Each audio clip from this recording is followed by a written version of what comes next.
আমি অপর্ণা। তো আজকে আমি যাচ্ছি ঘুরতে আমার ফ্রেন্ডসের সাথে। তো এখন আমি খাপেল মোড়ে আছি, বাসের জন্য ওয়েট করছি। আমার ২ টা ফ্রেন্ড এখন আসবে। আমি ওদের সঙ্গে যাব হচ্ছে পানি ট্যাঙ্কি মোড়। যেখানে আমরা আরও ৩-৪ জন ফ্রেন্ড সবাই মিলে যাচ্ছি। আমরা ঘুরতে হচ্ছে নেপাল। আজকের ওয়েদারটা ভীষণ খারাপ। ভাবিনি যে এরকম ওয়েদার হয়ে যাবে। কিন্তু কিছু করার নেই। আমাদের প্ল্যান ক্যানসেল করা হবে না। কারণ আজকে সবাই ফ্রি ছিল। তো আমরা এই প্ল্যানটাকে কন্টিনিউ রেখে বেরিয়ে পড়েছি নেপালের হ্যাপি ল্যান্ড যাওয়ার জন্য।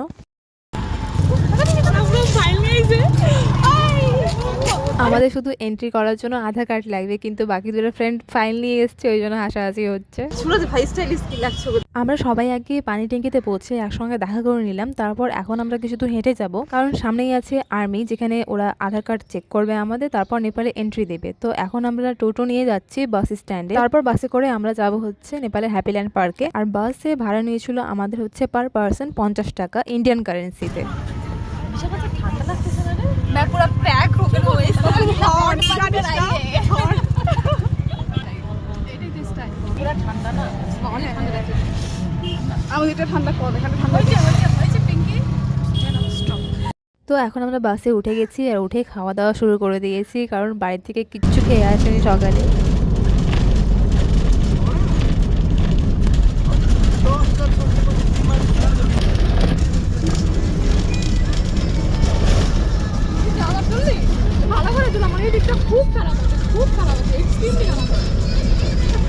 আজকের ওয়েদার এত খারাপ, এখন প্রায় 11টা বাজে, কিন্তু তবুও ওয়েদার এত খারাপ হয়ে আছে। আমরা তবুও প্রে করছি যে একটু রৌদ্র উঠলেও আমাদের কয়েকটা পিকচার্স ভালো আসবে, কারণ হ্যাপিল্যান্ডের প্রায় পুরো জায়গাতে থিম করা আছে আর প্রতিটা জায়গাতে খুব সুন্দর সুন্দর ফটো আসবে, এরকমভাবে থিম করা আছে।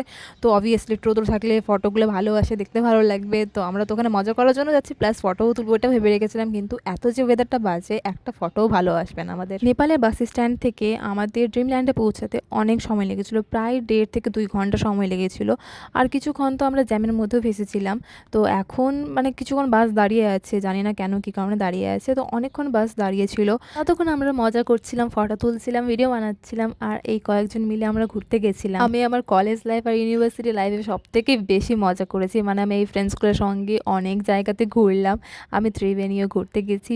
ব্লগটা আমার এখনও পেন্ডিং হয়ে আছে, আমি দিব একদিন, ভিডিও আপলোড করবো ওটাও। তো আমরা এখন পৌঁছে গেছি হ্যাপিল্যান্ড পার্কের কাছেই। তো এখন আমাদেরকে অটো বুক করতে হবে। আমি কোথায় বুঝাচ্ছি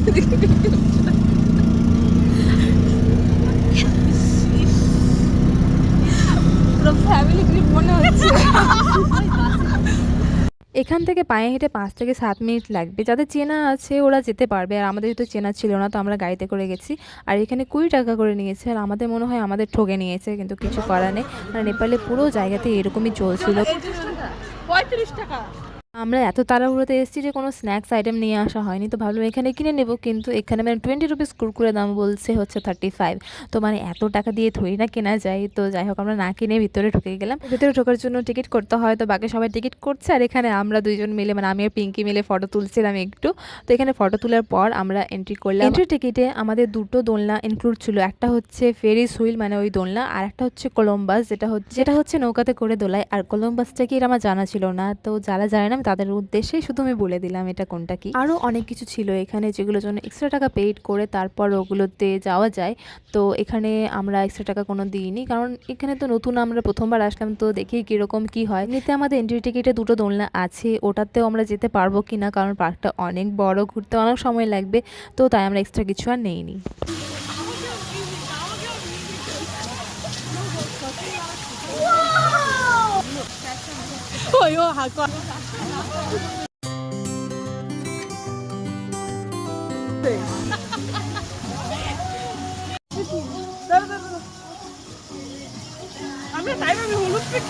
বাবার ড্রেস চেঞ্জ করা হয়ে গেল। আমার এই ফ্রেন্ড পরে এসেছিল এক ড্রেস, আর এখন চেঞ্জ করে হয়ে গেল আলাদা ড্রেস। তো ওর থেকে ইন্সপায়ার হয়ে আমরা আমাদের জ্যাকেট খুলে ব্যাগে ভরে দিয়েছি, তারপর বেরিয়ে গেলাম ঘোরার জন্য।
এই পার্কে ঘুরতে আসতে গেলে প্রচণ্ড এনার্জেটিক হয়ে আসতে হবে, কেননা পার্কটা ভীষণ বড় আর প্রতিটা জায়গাতে সুন্দর সুন্দর থিম করে রাখা আছে, যেখানে অনেক ফটো তোলা যাবে, ভিডিওস বানানো যাবে। এখন আমাদের পেয়ে গেছে খিদা, তো আমরা খাওয়ার জন্য যা যা টিফিন এনেছিলাম সেটা এখন খাবো।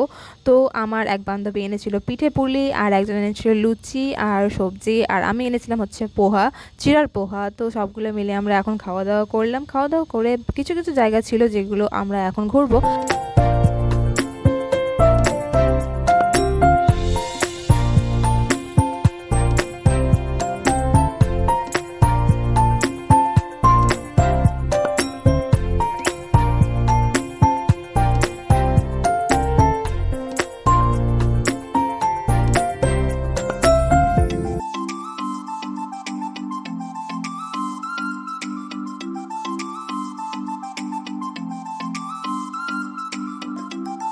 যখন পার্কটা নতুন ওপেনিং হয় তখন এই নেসটা অনেক ভাইরাল গেছিলো, আর আমার নিজে পার্সোনালি অনেক ভালো লেগেছিলো এটা।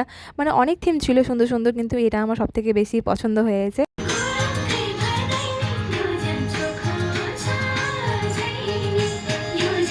পার্কে যখন থেকে এন্ট্রি করেছি তখন থেকে দেখছি প্রতিটা জায়গাতে গান বাজছে, কোনো জায়গাতে নেপালি গান, কোনো জায়গাতে বলিউড গান বেজেই যাচ্ছে প্রতিটা জায়গাতে। তো মানে কোনো বোরিং ফিল হওয়ার কোনো চান্সই নেই। আমরা এখন যাচ্ছি দোলনাতে চড়বো বলে, রাস্তাটা কোথায় ঠিক জানা নেই, তো খুঁজে খুঁজে আমরা এখন দোলনাতে যাব। আর এটা হচ্ছে কলম্বাস, যেটাতে আমরা এখন উঠবো।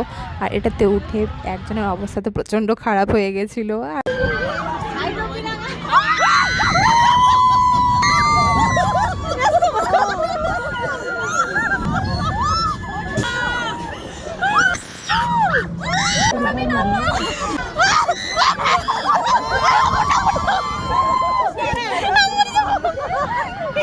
যারা এত সাহসী ওরে দোলনাতে উঠে এত চিৎকার করছে যে আমি ভয় পাওয়ার চান্সই পাইনি যে আমি একটু ভয় পাবো, চিৎকার করব।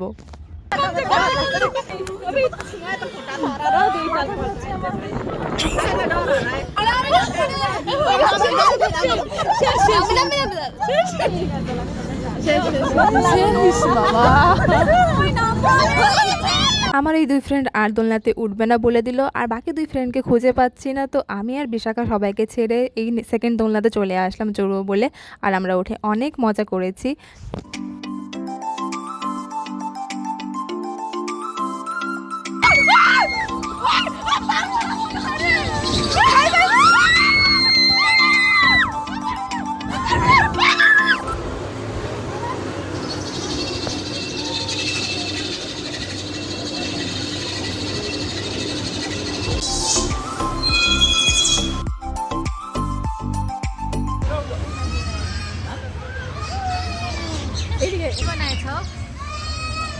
बोलिस कि जे पिंकी ये डर गई।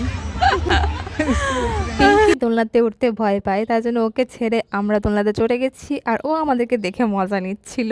এখানে আমরা এত বড় বড় মানুষ, তবুও আমাদের এত ভয় লাগছিল, কিন্তু এখানে দেখলাম কিছু ছোট ছোট বাচ্চাদেরকে উঠাচ্ছে ওর মা বাবারা। আর ভাবলাম যে এত ছোট বাচ্চাকে উঠানো মোটেও ঠিক না, কারণ এটা মেশিনে চলবে, হঠাৎ করে যদি নামতে হয় নামতে পারবে না। কিছু কিছু পেরেন্টস এত সাহসী যে একটা ছোট্ট বাচ্চাকেও নিয়ে উঠাবে বলছিল। তো দোলনাতে যারা ছিল মালিক, ওরা বললো যে না, এত ছোট বাচ্চার অ্যালাউ নেই, তারপর ওদেরকে নামিয়ে দিল।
এর আগে যখন আমরা ফ্রেন্ডসের সঙ্গে উঠলাম তখন মিডিলে বসেছিলাম, তখন সেরকমটা ভয় লাগছিল না, কিন্তু এই দোলনা যত উপরে বসা যাবে তত বেশি ভয় লাগবে। যারা একদম লাস্টে ছিল কর্নারে, ওদের তো মানে প্রচণ্ড ভয় লেগেছিল, একেবারে কি বলবো, পুরো চিৎকার করছিল সবাই।